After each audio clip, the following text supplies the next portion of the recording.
Mighty Number 9 has a unique struggle.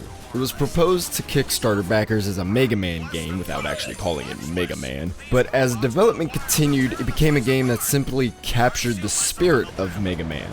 That obviously confused fans. It's clear Mighty Number 9 is a skill-based platformer comparable to Mega Man, but it's not supposed to be the next Mega Man. It doesn't pick up and run with the gameplay luggage of previous Mega Man games. It also wasn't proposed as a reskin because Concept can't use the Mega Man IP. Ultimately, Mighty Number 9 is a retread. It's Kaiji Inafune attempting to give fans more Mega Man without actually giving them Mega Man. The problem is, it's so similar to Mega Man, people are annoyed it's not Mega Man. Instead, you control Beck, Mighty Number 9.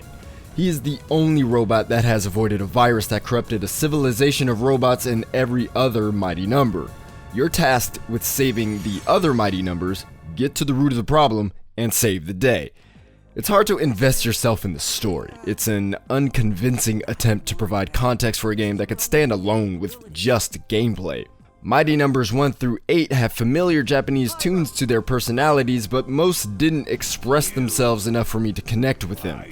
Ones like Aviator made me laugh, but the others made me raise an eyebrow or bored me with their humdrum temperaments. Beck especially falls into that category. To be fair, Mega Man was bigger than video games, and Beck hasn't been around long enough for us to emotionally attach to him, but he doesn't show much to attach to. And though Beck and Mega Man differ in personalities, they also differ in abilities. Beck can't charge his cannon for one, but he can absorb enemy attributes.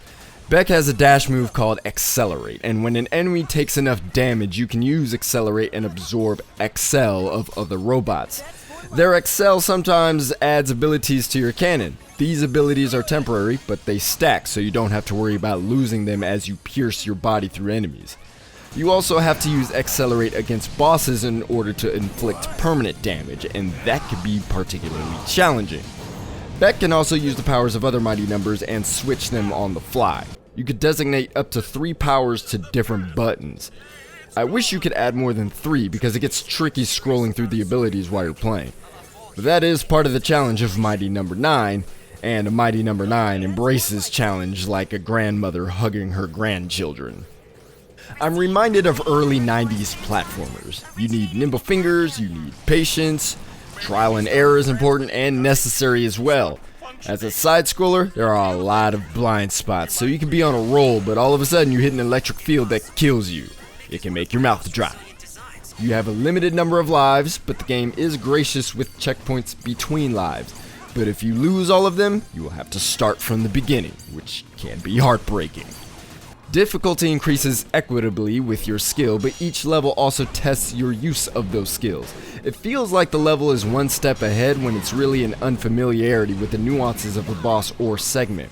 And like old school games, once you get through it, it's easy. Concept made one accommodation for those who struggle though. If you die too many times on normal mode, a robot will drop random items that might help you get past a segment.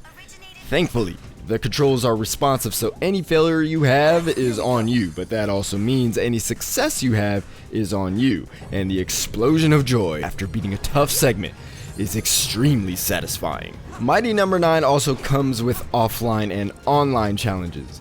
The offline challenges are tests such as finishing levels as fast as possible under specific conditions, Super Smash Bros. Style break the target levels, and time trials using levels from the campaign. Online challenges set you against a random player and your goal is to complete the challenge before your opponent does.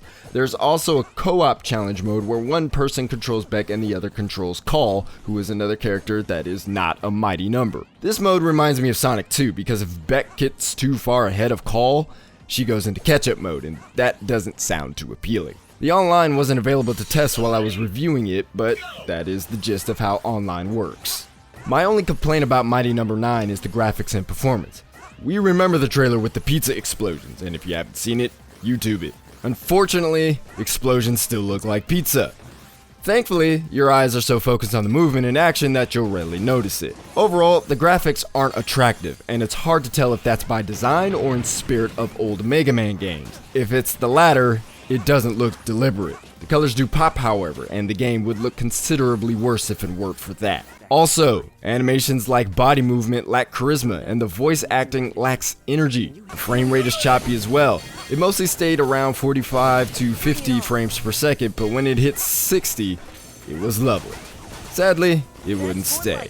Mighty No. 9's biggest struggles have little to do with the game. It's extremely challenging and offers plenty of ways for you to keep challenging yourself with simple but precise mechanics.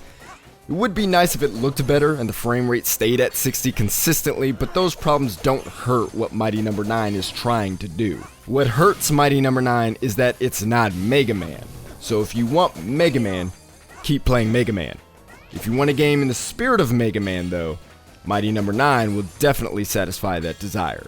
Mighty No. 9 gets an 8 out of 10. Don't forget to subscribe to the GameWatcher YouTube channel, like on Facebook, and follow on Twitter. That's more like it.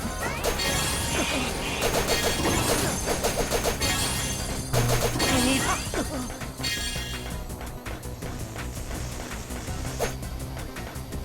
There. Here we go.